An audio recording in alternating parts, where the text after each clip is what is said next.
चालाक कछुए। एक जंगल के नदी में दो कछुए थे। वे सबसे अच्छे दोस्त थे। हमेशा मिलजुल कर नदी के किनारे घूमते थे। देखो मित्र, सबसे पहले कौन दूर के फूल तक जाता है, चलो देखते हैं, बोला पहले कछुए ने। हाँ हाँ, मैं तैयार हूँ, कहा दूसरे कछुए ने, और वे फूलों की तरफ दौड़ने लगे। पहले कछुए ने दूसरे कछुए को हरा दिया। मैं जीत गया, हंसते हुए पहले कछुए ने कहा। अच्छा बाबा, तुम जीत गए, लेकिन देखो हम हमेशा पानी में ही रहने लगे। मजे में थोड़ी देर तट पर घूमेंगे, चलो ना।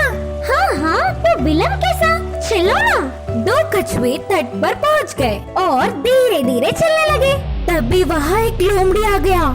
लोमड़ी को देखते ही दोनों कछुए नदी में जाने का प्रयास किया।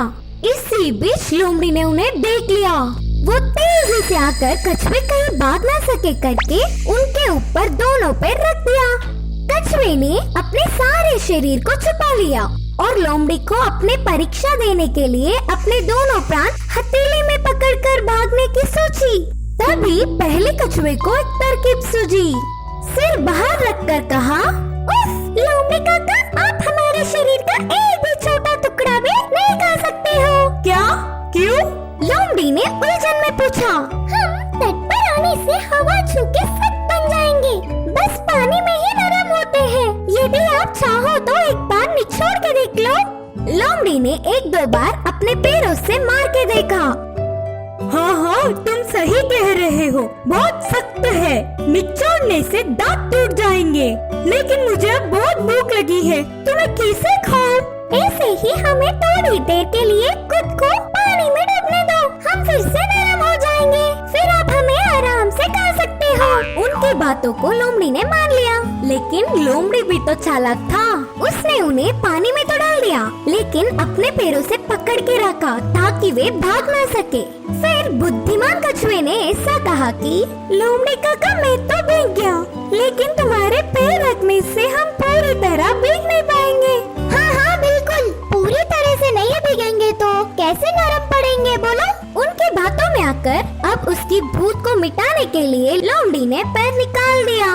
तो बस एकदम से उन दोनों कछुए ने अपना रास्ता बना लिया और उन्होंने लोमड़ी से अपनी जान बचा लिया। इस कहानी की सीख है कि मुश्किल के समय चालाकी से सोचकर समय से कार्य पूरा करने की आवश्यकता होती है। दो बकरियों की लड़ाई। एक जंगल के बीच में एक बहुत गहरी नदी हुआ करती थी।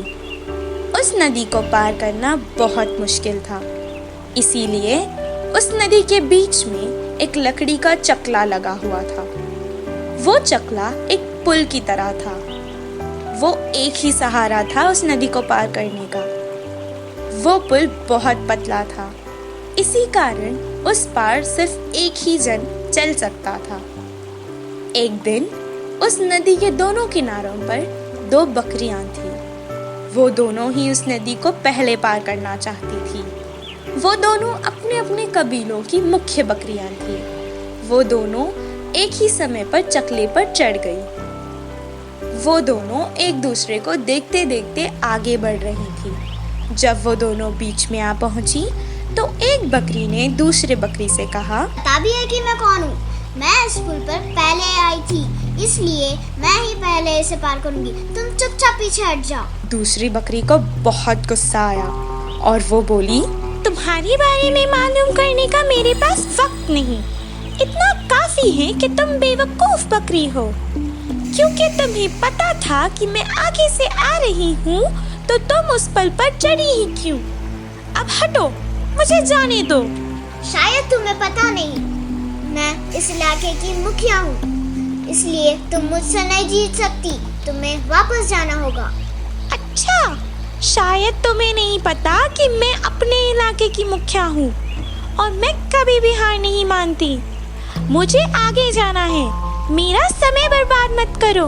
दोनों बकरियां अपने अपने अहंकार को लेकर लड़ पड़ी। लड़ते लड़ते बात बहुत आगे बढ़ गई। जब बातों से कुछ हल नहीं मिला तो पहली बकरी ने दूसरी बकरी को अपने सींग से धक्का देने की कोशिश की। दूसरी बकरी को बहुत गुस्सा आया उसने भी अपने सींग से वार किया। लड़ाई के दौरान दोनों बकरियां के सींग टूट गए, लेकिन फिर भी दोनों ने हार नहीं मानी। वो एक दूसरे को धक्का देकर लड़ रहे थे। लड़ते लड़ते वो दोनों पानी में गिर गए। उस नदी का पानी बहुत तेजी से बह रहा था। वो दोनों ने बहुत कोशिश की कि अपने आप को बचा सके, पर वो असफल रहे। वो दोनों ही नदी के साथ बह गए। इस कहानी से हमें ये शिक्षा मिलती है कि अगर हम अपनी जिद को पीछे करके समझदारी से काम लें तो ही अक्लमंदी है। अच्छे संस्कारों वाला बेटा। रामपुर नामक एक गांव में लीला और प्रसाद के 3 बेटे थे, वनराज, राम और संजय। वो तीनों अपने पिता के साथ खेती करते थे। वो अपने खेत में अलग अलग किस्म की खेती करते थे। प्रसाद ने अपने होशियारी से अपने बच्चों के लिए कुछ धन दौलत इकट्ठा कर रखी थी। कुछ दिन बाद वो बीमार हो गया और उसकी मृत्यु हो गई। पिता के गुजरने के बाद उन तीनों भाइयों ने 30 एकड़ जमीन और 4 बैलों को आपस में बांट लेना का फैसला किया। 30 एकड़ जमीन को तो उन्होंने 10-10 करके बांट लिया, पर 4 बैलों को कैसे बांटे ये सोच रहे थे। ये चौथा बैल बेचकर जितने भी पैसे आए वो हम तीनों आपस में बांट लेंगे। तब दूसरे भाई ने कहा, हमें ये बैल नहीं बेचनी चाहिए। खेत के कामों में हमेशा 2 बैलों की जरूरत पड़ती है। हम बारी बारी से इस दूसरे बैल को इस्तेमाल कर लेंगे। छोटे भाई ने जवाब दिया, हाँ, दूसरा बैल क्यों खरीदे, इससे ही हम तीनों मिलकर इस्तेमाल कर लेंगे। चौथे बैल की समस्या हल हो गई थी, तो तीनों भाई और उनकी माँ बहुत खुश हुए। जब जब उन्हें दूसरे बैल की जरूरत पड़ती थी तो वो चौथा बैल अपने साथ ले जाते थे। कुछ दिन बाद उन दोनों ने देखा कि राम रो रहा था। दोनों भाई उसके पास आकर उसके रोने की वजह पूछने लगे। तब उसने जवाब दिया कि उसका बैल मर गया है। तब संजय ने उससे कहा, परेशान मत हो भाई, हमारा चौथा बैल है ना, आप उसको ले लो। वनराज ने भी उसकी बात पर हामी भर ली। दोनों के इस फैसले से राम बहुत खुश हुआ।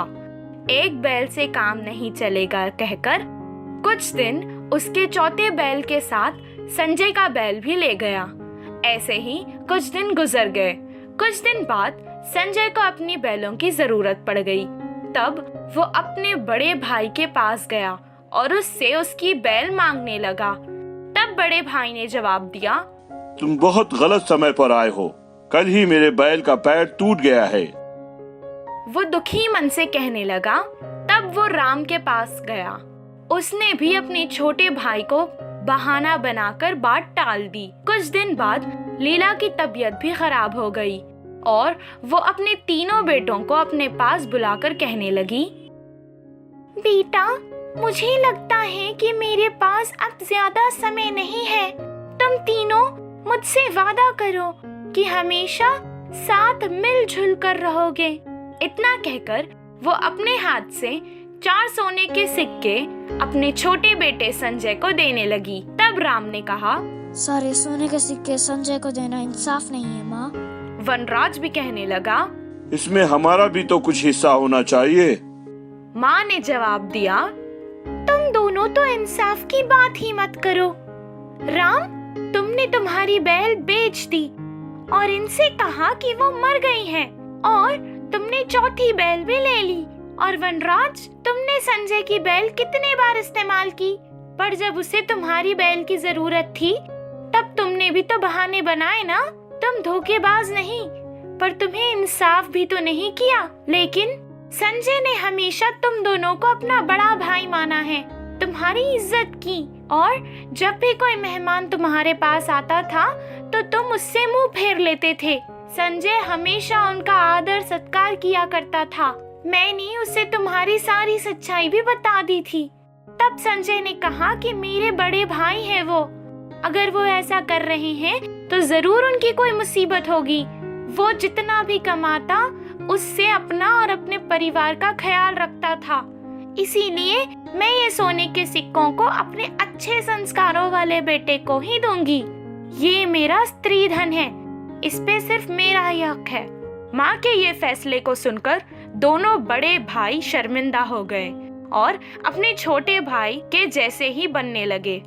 इस कहानी से हमें ये शिक्षा मिलती है कि किसी जरूरतमंद की मदद करना भी अच्छे संस्कार है।